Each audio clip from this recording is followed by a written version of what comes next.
Siyo from the res. Our guest today is known across the res and really across the country for traditional Cherokee clothing and her unique award-winning design style. She grew up in the Oklahoma Panhandle before making her way to Tahlequah, where she now works at the Durbin Feeling Language Center in the Cherokee Nation Language Department. She was named a Cherokee National Treasure in 2012 in textiles, and she often describes sewing as her refuge, a place she can escape to and create things that people will cherish for generations. In her work, she mixes traditional with contemporary, and she stays busy as one of our nation's most in-demand artists, creating tear dresses for Miss Cherokee, Junior Miss Cherokee, and our Little Cherokee ambassadors, plus just about anyone who needs a traditional Cherokee clothing with her one-of-a-kind, bespoke approach. Welcome to the podcast, Tonia Hogner-Weavel. How are you today, Tonia? I'm good. It's good to have you in the studio. First of all, I always assumed that you were born and raised here on the reservation, but you were actually from the Panhandle. Can you tell me a little bit about your upbringing and, how you got here to be the Cherokee icon you are today? Well, I was born in the Panhandle, but my connection is my dad. He's from Fairfield in Adair County, Stillwell, and he moved out to get a job and met my mom, and they married and had my brother and I. And in the 1970 census for Texas County, Oklahoma, if you'll look, there are 3 Native Americans on the census. My dad, my brother, and me. Wow. We were the only ones. But it's a wonderful, curious story about my dad because he grew up in Fairfield. Katie and Adam Hogner were his parents. He walked to school to Marietta, and that was the home place forever. It's still the home place. But there used to be migrant workers that went in the Panhandle to pull broom corn. It was a manual labor job, and so that's how some of my dad's kinfolk started going out there. There's a lot of natural gas companies in the Panhandle in southwest Kansas and the Texas Panhandle, and they all had a baseball team. And those baseball teams were competitive, and they played each other, and they played high-level baseball. And so they recruited my dad to pitch for them and offered him a job if he would come and pitch for the Panhandle Eastern Pipeline Company. He did. They gave him a job, and he worked 35 years for the company, and that's how I got to the Panhandle. Wow, that's so cool. I think baseball or softball is really big into Cherokee communities. I know my family, they like to play baseball. I know a lot of families like to play baseball. So that's really interesting. It was serious ball too. It wasn't, and softball was serious too, but baseball, they played on the highest level. As a matter of fact, my cousin, Mike Ketcher, the story is my uncle was a great knuckleball thrower because he had lost the ends of his fingers where he had natural knuckles, and he was a left-handed pitcher, and he was fierce. And so people really appreciated his pitch, and his name was Benny Hogner. He would take my cousin Mike when he was early teens, and he would catch him. He would be the catcher, and he threw hard. Well, Mike Ketcher eventually ended up signing with the St. Louis Cardinals. Oh. Wow. He never played professional baseball, but he was recruited and good enough to be an MLB player. That's So cool. it's a kind of a family thing. No, that's so cool. Of all the stories of how Cherokees end up places, that might be one of the most unique ones I've heard, is recruited through a company baseball team. Yeah. Let's start off by letting people know what you make. We know that the list is long, but let's kind of talk about all the different types of clothing that you make and the different textiles that you do. The primary garment is the tear dress. I think I've made one for every American woman. I've made a lot of tear dresses. You made one for me, so That's probably the primary thing. And I make ribbon shirts. A lot of people, as Cherokee men, like to wear ribbon shirts. It's not a traditional garment for Cherokee people, but we have adopted it, and we've embraced it, and we love it, and we claim it. So I do make a lot of ribbon shirts. I make hunting jackets. People refer to them as a sequoia coat, but they were known as hunting jackets. And what's cool about a hunting jacket is that in Emmett Starr's book, The Cherokees, he says that once you were west of the Mississippi River, if you saw a man in the traditional striped hunting jacket, he was approachable and would help. So the hunting jacket became a sign of diplomacy, which I think is very cool because our clothing doesn't have big meaning. Our clothing was practical. It was just for use. It didn't indicate rank, serial number, and all of that stuff. So those are the primary Cherokee clothing. And of course, ribbon skirts have made a big splash in the last 10 years maybe. But I love it when people ask me to make something that's not Cherokee because then I get to wander off for a minute and then come back. So I've made wedding dresses. I made a wedding dress out of deer skin one time for a lady. It was one of the coolest things I've made, I think. A lot of people ask me to hem their pants and can you make this shirt fit better and to alter clothes. So anything with a sewing machine, I feel pretty confident that I can do. Wow, that's really cool. A deerskin wedding dress. That's amazing. You're giving Kinley ideas. I know. I'm like, dang, I already got married. When is that vow renewal coming up? Yeah. You need a deerskin wedding dress. So you said you learned to sew like a lot of people did. In home economics. I also learned to sew in home economics, but it didn't stick with me. Can you kind of tell me how you latched onto that or if that was a skill that you revisited later in life? My hometown school is Hardesty. It was a Class C school. I don't even know if they have that ranking anymore. But it was a very small school. 7 were in my graduating class. And there were about 100 kids in first grade through 12th grade. This is before kindergarten was mandated. So when you got to high school, the girls were expected to take home ec all year long, and the boys were expected to take shop or be an FFA. And so there was this natural division that the girls did the domestic and the boys did the livestock, which is really how we grew up. I grew up in a farming community. And so we had a teacher, and the first half you learned to cook, and the second half you learned to sew, and you had to have a project. And every year that you were in high school, your project had to be a little bigger and a little better and a little more. And so if you can imagine a whole semester of learning to sew, she taught us everything about how to sew. Not everybody had the ability, and I was probably an average student. And I really didn't like it, and she was kind of cranky, and we kind of made fun of her. And now that we've gotten out, we have a group on Facebook that's from my hometown. We're all praising her, saying, oh, Mrs. Rollins did this. And I have a friend who posts Mrs. Rollins' hot chocolate recipe every winter because it's the best. And so as you get older, you learn to appreciate the kind of teaching. We did learn some pretty sophisticated sewing techniques that I have used and am grateful for that. That's a very small town story. We talk a lot about small Cherokee communities, but small towns across Oklahoma, where one educator can have such a big impact on everybody, Mm-hmm.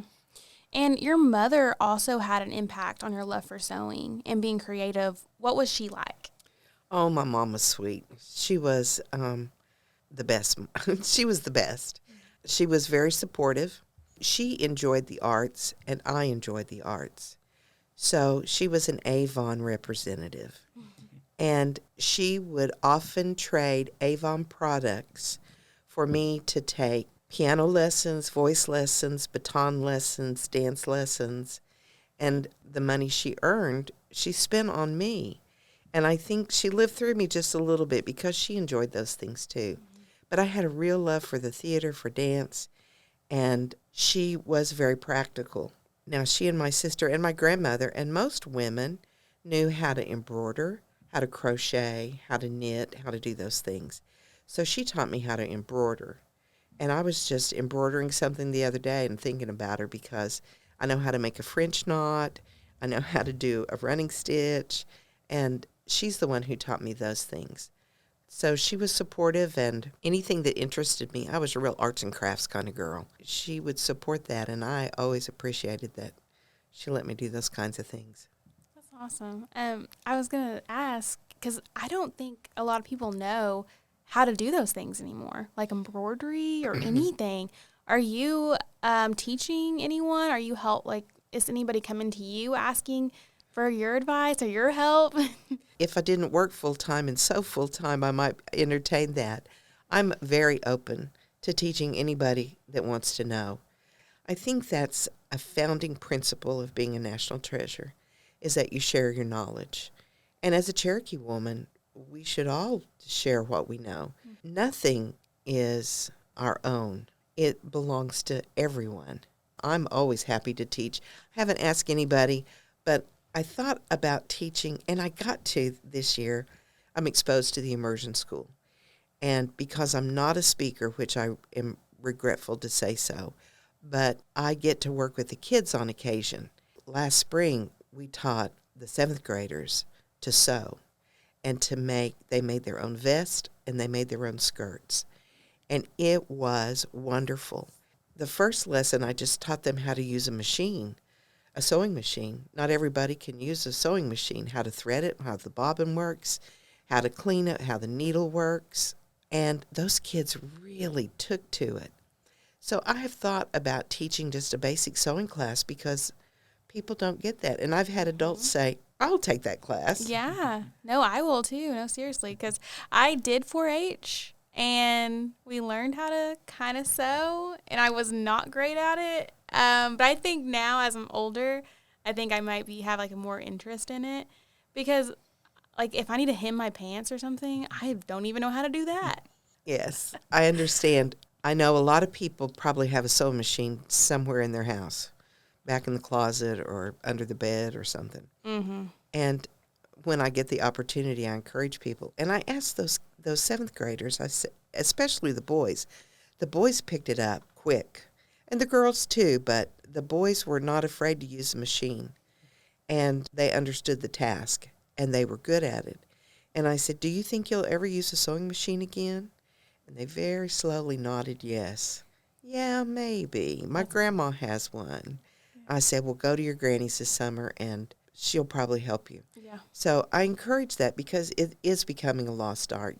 You mentioned in the introduction, bespoke. It's a garment made specifically to fit you. And that's what every tear dress is. I don't have size 10, 12, and 14 hanging in my house ready to sell. Mm-hmm. I fit every tear dress to every person. Mm-hmm. Sometimes people will want to borrow. And in the infamous words of Wendell, who is the master of the tear dress, they should have their own made. They shouldn't borrow. Mm-hmm. So every tear dress is made to fit that person. And speaking of the tear dress, we were talking about earlier, it gets mispronounced as the tear dress. Gets associated with the Trail of Tears, etc. And I know you're a wealth of knowledge on that. Can you kind of go through a brief history of how the tear dress came to be a Cherokee icon? In the 1800s, I believe, is when we first started with the style because it's a very practical dress. It's a working woman's dress. It was what you wore in the fields. It was what you wore every day to work in. We have since dolled it up, flashed it up with ribbons, cut work. Our young Cherokee women look so good in them. But the tear dress is so because you tear the fabric. Even to this day, I tear the fabric. It tears straight, especially cotton, but some fabrics will, some fabrics won't. And when they don't, I just sigh because then I have to cut it. And I can tell you that as much as I've sewn, it's hard to cut a straight line. That's the essence of a tear dress. The history is that our beloved Virginia Stroud, Chicasa, this is in the early 60s, 1960s. She entered the Miss Cherokee contest to win scholarship money because she wanted to go to Bacone and study art, and she needed the scholarship money. And so that's why she did, and she won. And she competed in a Kiowa leather fringe dress. Because she had been adopted and included in a Kiowa family, and that was their regalia, and so she wore what they wore. Then she competed for Miss Indian Oklahoma, and she won that. And then she competed for Miss Indian USA, and she won that. Wow. As she was winning these, she was still in the Kiowa clothing. And Chief Keeler, who was chief at the time, said, we need her to represent Cherokee. And so he called together these women, 4 or 5, 6 women, and said, we need to outfit her with Cherokee clothing. And this lady said, I have a dress in a trunk that is reported to be brought over on the Trail of Tears. Let me bring it. So they brought the dress and they laid it out. And there are actually women who are still alive who remember this. When they opened the trunk, it was the tear dress we know today. They took that dress and her sister, Elizabeth Higgins, made it for her. And it's still in existence. The first tear dress, I have lovely pictures, and I've gotten to visit with Elizabeth. Her family calls her B. And she told me how she made it. And in the corner of that first tear dress are a single little white bead at the corner of each of the diamonds. And I said, why did you do that? And she goes, well, this lady said she thought it looked nice, so I did it. We want to attach meanings to what we see, and we want to know the reason and what does it mean and how does that relate to the universe. And sometimes I've learned to say, just accept for what it is. It's aesthetic, it's beauty, it's just something that you think is pleasant to look at. You mentioned Wendell Cochran, who I feel a lot of people see as the king of the modern tear dress. See, I do it. The king of the modern tear dress. Was he your mentor? Can you talk about your work with him? Wendell Cochran is a genius, first of all. And yes, he was my mentor. And he took me on, and I'm ever so grateful. Everything we know about the modern tear dress came from Wendell Cochran, no doubt. He has a great story, too. He went to school for fashion design and for pattern making, but he just has a knack for color and design and looks. One time he said, I need you to make this tear dress. And I said, those colors on that? He goes, it'll be beautiful. And of course it was. He really took me on, and I was so grateful because everything that I know about the tear dress, I know from him. And he's a tough teacher. He would inspect my clothes. He'd turn them wrong side out. He'd say, not this. You need to do it like this. So he taught me well, and I'm always, always grateful to Wendell's time to help me learn. I think that's so valuable for sure. I think that a lot of people need someone that teaches them that can kind of learn from, so you can keep traditions going. But if you don't, it's gonna die. So I really hope that other people will continue to keep making the tear dress. You talked in the interviews before about how tear dress making came into your life at a very pivotal moment when you were asked to make them for the youth choir. Can you talk a little more about that? That was the summer. In my personal world, it had sort of turned upside down. I was going through some hard times, and I didn't have a job. All I could think was I could work at Walmart and exchange my paycheck for daycare. I have 2 boys. They're a year apart. And I'm not real sure how Wendell got in touch with me, but the youth choir had just been organized. And it really was youth. They were children. They were like 6th graders. So that choir has morphed into sort of a young adult choir. But in the early days, it was a children's choir, actually. And he said, we have to make 50 dresses. And I am scanning the countryside because I can't make 50 dresses, and we have to have them done in a month. And he said, will you sew? I had made a few tear dresses for friends, and I'll tell you, another teacher of mine was Ruth England, and she was the national treasure for tear dress making. And she had made me a tear dress to compete in Miss Cherokee way back when. So I took her dress and I used it as a pattern. And so I kind of had a working knowledge of how to do it. He was real tentative. He gave me 2. And then he inspected my work, and then he gave me like 15. So I passed the test. It was a blessing because I needed the money. And I needed the work. I actually needed to keep my mind busy. So I was really grateful. That made all the difference in the world. That was in the summer. And then in the fall, I got the job at the Heritage Center. And I got it because I was trying to sell crafts to earn some money. So I had made some things. I'd actually made some Christmas stockings and different kinds of things. And I knew the gift shop manager, Thelma Forrest, and we had known each other. We'd worked together before, and we really had a good friendship. And I said, Thelma, I'm looking for a job. I've got to have a job. I've got these babies, and they've started school. They were in pre-K and kindergarten. And she said, let me introduce you to Mary Ellen Meredith. And so we went downstairs, and I walked out with a job. To have those gifts fall in your lap when you need them has happened to me and has just strengthened my love for mankind. Can you tell us about your current role in the language department? I'm in a real exciting place. I work with the curriculum team. I have a lot of information on culture from my stint at the Heritage Center.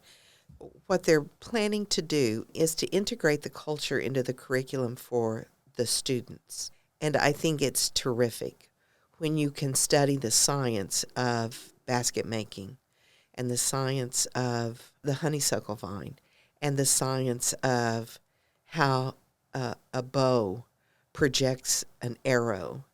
And when you can learn the math of how many rows of corn to plant or any of that. So that's the projects we're working on, is integrating as much Cherokee culture into their daily life of academic and scholastic learning. I think it's the dawn of a great period, and I'm happy to be part of it. Yeah, the Language Center, you go over there and you really feel like you're on the cutting edge. It's been a long effort, but I don't think they've had quite the push that is going on now in so many years. You talked about, kind of bringing Cherokee culture into the modern era. I've noticed your work also exhibits that. You draw on modern influences as well as traditional influences. Can you kind of talk about how you balance that out personally? There's been sort of a revolution, I think, of Cherokee culture in the past 20 or 25 years. We've really come into our own. There's sort of this new dawn of government, of citizenship.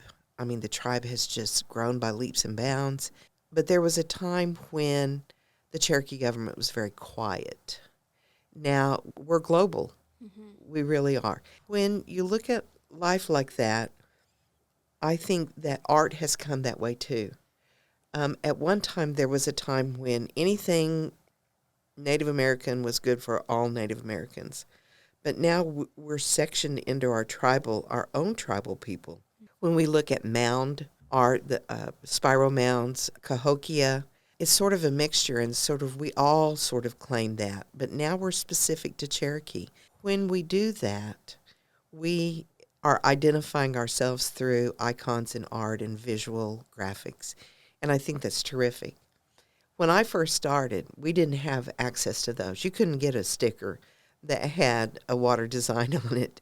The posters, the holiday posters, didn't have any iconic Southeastern designs that we claim as our own. I used to make those and applique them myself. And now you can just write into a ribbon company and have your design put on a ribbon and then just sew it on. And so I think, oh my gosh, look how far we've come. I still applique things. I actually just delivered a skirt that had an applique running horse on it, and that was the request. But I try to stay relevant with what people like today. The thing I like to do is to bring our modern fashion with traditional ancient designs. We're not going to wear clothes like our ancestors did. Men won't wear a breechcloth. Would you wear a breechcloth? Women won't go topless, right? We'd be arrested, but, So we don't actually dress exactly like our ancestors did, but we pay homage to our heritage through sometimes the things that we wear. So it brings me a lot of pleasure to put those iconic things on modern clothes. And now that clothing is getting so popular, native clothing, just in every day, I've seen we have fashion shows now that are native. I see it all over the place on Instagram, on Facebook. I see it in the media, How have you seen in your lifetime Native clothing grow from not being seen to now being part of almost, you can see it anywhere? Pop culture, especially recently. I think that that's very true. And I think that we become more visible through media. We have these movies, we have these Native actors who are now Hollywood stars. We're just, I think, more visible. And we embrace the opportunity to show our indigenous heritage through fashion. There's, like you said, many fashion designers that are dressing Lily Gladstone. And, when she was making her rounds with Killers of the Flower Moon, every time I saw her, I was looking at her clothes, looking at her earrings. What is she wear? Who is she wearing? That has made a big turnabout. Yeah. I think we went through a period of time where it was kind of getting stereotypical Native, and now it's more authentic, it seems, and I love that. I love that how we're trying to finally move to a place where we're not being stereotyped. And it's, I've also noticed not only being exposed more, but it's more common to see people wearing it every day. There's every day around the complex, there are people who wear ribbon skirts, ribbon shirts every day. I dabble in copper a little bit, and I like my pieces to be something that you can wear every day. And I feel like you've mentioned that before in your work is something that, fits every aspect of life. It's not just something you put on to go, to holiday or something like that. How have you seen it move towards everyday wear? Well, it just has. It's accepted. It's no longer special. It's daily. So I work with a lady, she wears a ribbon skirt every day. So there's a lot of commonality, acceptance, that we don't ask someone where they're going when they have a ribbon shirt on. It's like, hey, how are you today? So it really has become very commonplace, and I like that. We're accommodating our look to be indigenous. And we were speaking of designers who dress Native celebrities. When somebody sees a ribbon skirt or a tear dress, how can they tell that it's a Tonia Weavel? I have a little trick when I sew the neckband on. Don't want to give too many trade secrets away. No. Junior Miss Cherokee, Lauren Fields came by my office, and I went, where'd you get that dress? And she said, it was my mom's. And I said, I think I made that dress. She goes, you probably did. I said, do you mind if I look at something? And so I looked at the stitching on the neckline, and I said, yep, that's mine. And so that's generational. That was kind of cool. Another thing is, you were talking about every day. When I make art, I want people to use it. I'm grateful that it hangs in a museum, and I'm glad. And a few years back, I won the Trail of Tears art show with a dress that had a lot of beadwork on it, a tear dress that had a lot of beadwork on it. And C&B bought it just quick, Cherokee Nation Business. And so I know when Cherokee Nation Business buys, they display it. And it just broke my heart just a little bit. Of course, it didn't break my heart a lot because they paid the price. But I thought, nobody's ever going to get to wear that dress. I wanted someone to wear it. Mm-hmm. I love that people utilize the art and not necessarily just hang it on the wall or look at it, because that's what it's meant to do. I mean, use it. Yeah. So we know that you have worked on creating some tear dresses for the youth choir, but you also have worked on creating costumes for Nyanyihi. What are some of your favorite projects that you've gotten to work on? When the director of the Cherokee Heritage Center, Carrie Tilley, asked me to make the clothing for the new village, Dilligwa, we at the Heritage Center had built a new village. The structures were more accurate. The council house was more accurate. And so we were making this big effort. And he said, Tonia, I need them to be dressed correctly. For a year, I studied and looked and searched, because there's not a book on Cherokee clothing 1700. That really started me. So that's probably the best thing I did. And we were able to buy the leather and the pieces to make it all come together. And I really, really fretted about it because I thought when the Cherokee Heritage Center was in its heyday, we had people from every state come. We had 20 to 30 different countries, people from different international countries come and visit.